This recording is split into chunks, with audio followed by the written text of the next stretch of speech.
live and exist and interpret their feelings in very, very different situations, the loneliness that they feel seems very, very familiar to me. I think at its core, we only really know the one kind of loneliness and the one kind of happiness and the one kind of excitement. The other thing that it's taught me is that I'm not that good at piano.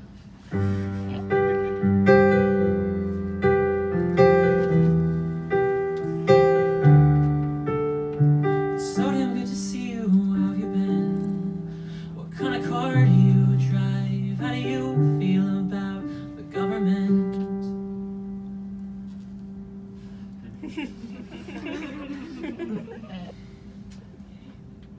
Functionally being sold to the highest bidder.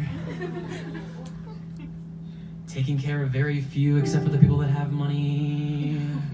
Causing our media to run themselves in circles so many times, shoving their heads up their own asses, they don't really understand what's going on. It's so obvious that it has to do with money, and it'll only be stopped when there's a group of free-formed individuals who are able to connect through an open medium like, I don't know, the internet. I guess it's fine. I guess I'm fine.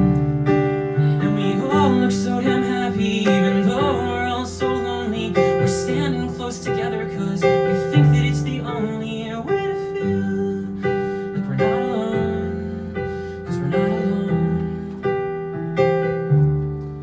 So we raise our glass and pretend we're fine. Apologize a million times. We drink till we can't feel ourselves at all.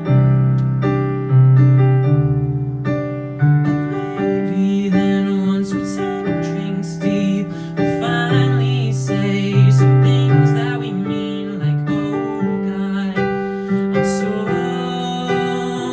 lonely. But at least I'm not alone. At least I'm not alone. I guess some people grow up fast. I guess some people never change. I guess some people just become themselves a little more with every day. I guess some people grow up fast. Some people never change. I wonder if in 10 years will I still be here the same. We raise our glass and pretend we're fine. Apologize a million times. Drink till we can't feel ourselves at all.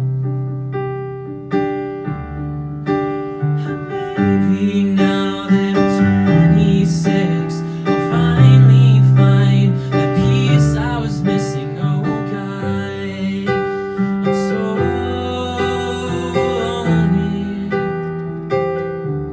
But at least I'm not alone.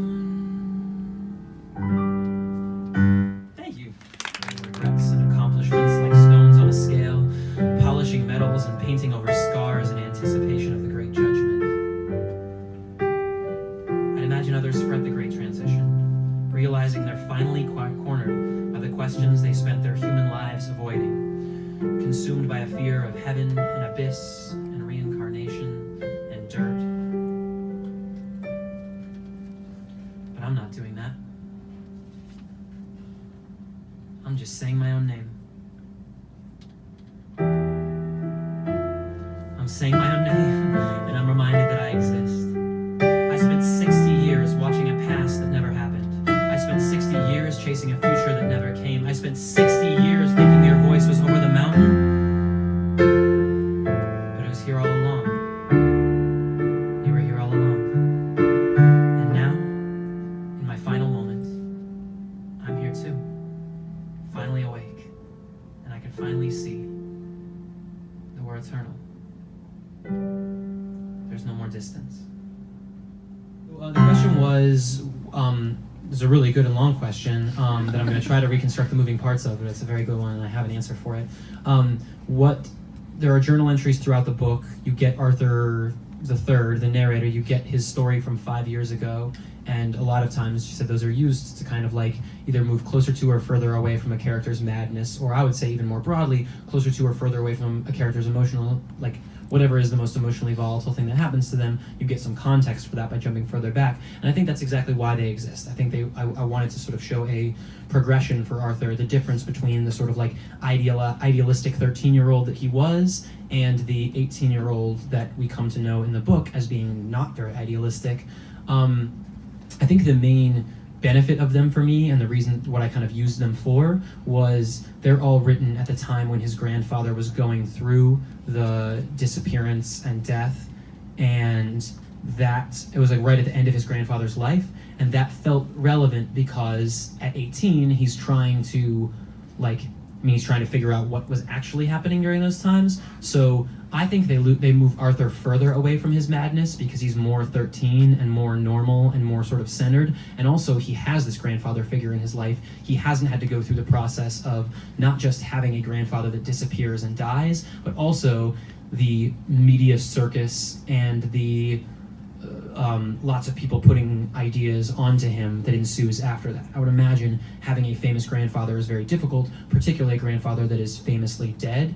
And so I wanted to show what Arthur would be like before that, whereas like when you pick up with him in 2015, which is where the book starts, where he's 18 years old, he is really, really jaded by kind of the entire discussion of his grandfather, particularly his grandfather's disappearance and death. Whereas at 13, I feel like you kind of get clued into the fact that there was a time when he really loved and idealized his grandfather, and not just his grandfather, but also kind of his dad.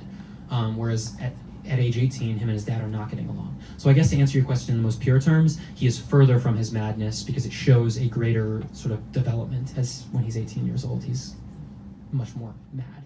I wrote a book, and they'd be like, oh my God, books. Oh, yeah. Do people still... Yeah, no, oh yeah, people still read books. Wow, that's right. I guess I did see a Barnes & Noble when I was driving the other day. They must still exist. I think that's probably the most discouraging part about like trying to get into a book. Fortunately, I have friends that are very supportive of like the things that I do, so even if they thought what I was doing was shit, they wouldn't tell me that they thought it was shit.